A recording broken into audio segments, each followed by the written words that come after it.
Sure is nice when you go out camping, do a little bit of mountain or hill climbing. Very nice, enjoyable. Feel a little breeze, you feel coolness, you know. Snow, nice and cold. Very nice. Beautiful mountains to see. You're listening to the wind whistling through the hills. And pour yourself a nice warm cup of coffee. Oh, that smells good. Terrific. Terrific. Really enjoyable. Now, what is it about all this that makes it so enjoyable? Well, it's the senses.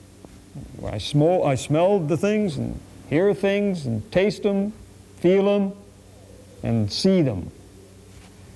Well, we're talking about senses. Exactly how many senses do humans have?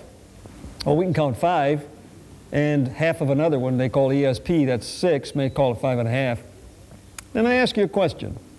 Is that all the senses there are in the universe or in existence? Well, couldn't there be more? Let me give you an example. Bats are supposed to have radar. We don't have it. Isn't that a different sense? Now, I don't know if they've got any other 5 we got, but they got one we don't have, so there must be more senses. Question is, how many more? 1? As powerful as sight, but totally different? Or 2? Or how about 20? Better yet, how about 1 trillion? Does that stagger you a bit? Well, if you mentioned that there could be 1 or 2, why do you stop there? You don't have any knowledge of how many there could be. And look at the bat. He's got one different than we have. Now let's assume, for example, just for argument, that every human being in existence in the past, now, and the future never did, does not, and never will have sight. Assume that. How would your life be different? Look here. You would have no philosophy, no science, no literature, no geology, no harmony, no orchestras, no earth, no planets, no stars. Your whole existence would change. Now, under these conditions, what happens? All the thinkers get together and say, wow, we got to come up with some explanation for this. Now you've got your sciences being born, and you have all these different religions to explain this existence without sight.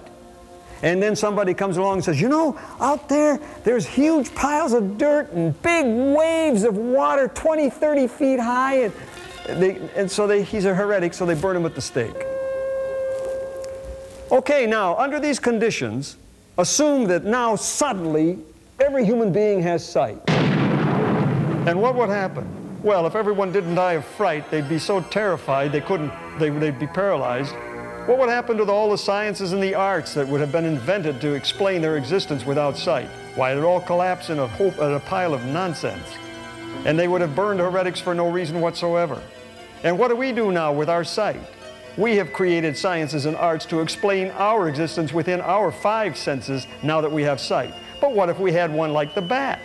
Or another one as powerful as sight and different than the bats? Or what if we had 5 more? What would happen? Why, our sciences and our arts and our religions would collapse in a pile of nonsense.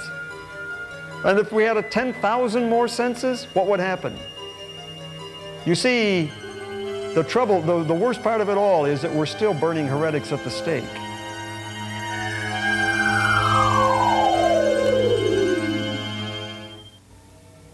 Well now, we've got pretty good evidence, meager as it may be, to do some nice imaginative thinking, but rationally imaginative. Look here. The bat has a sense we all agree we don't have. We don't even know what that sense is. We don't know how it operates. We don't know what it can do. We don't know what part of existence it can expose. We have a sense the amoeba doesn't have. At least we all agree to that. It may not be true, but that's what we say. That's enough evidence, as meager as it is, to do some nice thinking. If that's the case, if we know of forms of existence in our own space and time, our own universe, that have different groups of senses, then it's just one additional step to the concept of an unlimited number of forms of existence or being or things or ideas or whatever they may be. We don't know, we can't conceive. Unlimited number, all in our own space and time, all with different groups of senses we can't imagine or even begin to characterize, all intermixed or intertwined or somehow fused, but all undetectable to one another. Therefore, this is not the only universe that exists, no matter how expansive it is. There's an infinite number of them. If these senses are all different groups, like our 5 are different from another's 8 and another's 3, and there are no common senses to bridge them, then you can't detect each other's existence mutually. But you may be able to detect existence unilaterally, like we do of the amoeba.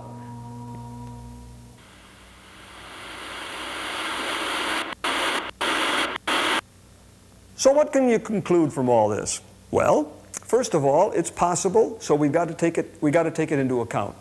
If it's valid, you cannot reject it. That's the mistake most scientists make. All of us make that. Scientists are foolish in a way. Every generation of scientists has a concept, has the idea that finally we've discovered the essence of life. Today it's DNA. Nonsense. You aren't even near it.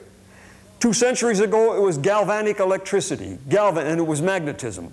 They thought they had discovered the secret of life, or were on the verge of it. Nonsense. Physicists had formulated the concept of the molecule and then the atom. And there was a Nobel Prize. Aha! Electrons and protons and neutrons. Now we've got the essence of matter. Phooey! Now they found out when they built bigger cyclotrons and atom smashers that they went into pions and muons and baryons and leptons, alpha particles, omega particles, and now they're going to build a super collider 53 miles around, and they think they're going to get near the end of what matter is. There is no end to the spectrum of what's big in the universe and what's tiny in the microscopic world, and humans just can't get that through their head. Their senses limit what possibilities they can conceive.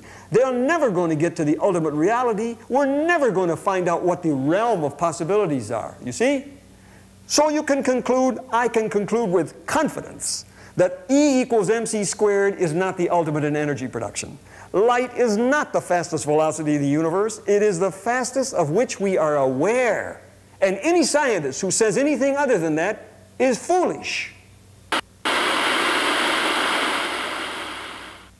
Try to explain, if you could, to a Roman in Julius Caesar's time, a jet plane. Can't do it. To us, it's everyday down-to-earth stuff, you see? So you'd have the Roman looking at you a little surprised and incredulous, and you'd say to him, look here, there's this thing made out of a light metal, which the Roman didn't know existed, and a human being sitting in it, and he's in this thing going faster, 3 times faster than the sound of your own voice, and so far above the clouds that, you know, it's gone, you can't see it. He'll look at you like you're crazy, first of all. Then the word he'd use is absurd or impossible, one of these 2 words. Well, don't laugh at the Roman. Let me show you in your own lifetime the same reaction would be from you or scientists in our world today. What about if I tell you we're going to develop wordless poetry and soundless music and soundless and symbolless communication among human beings? Just like we said, conscious existence without a body. You'd say the same thing. Absurd, impossible. But you're no different than the Roman. What's the difference between absurdity and reality and actuality?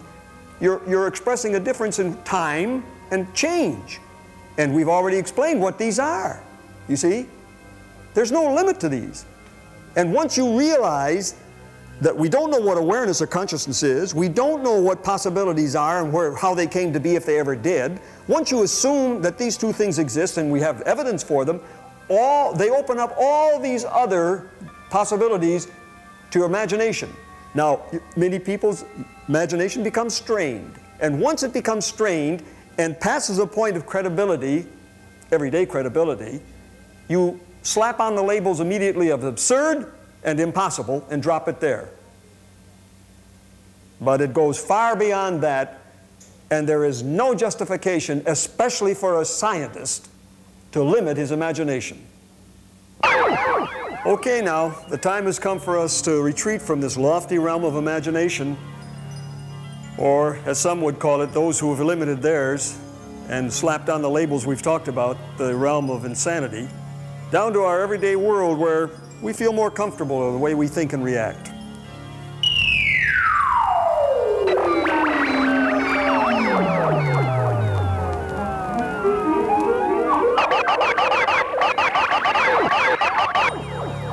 So I ask you, for what form of existence are we the amoeba?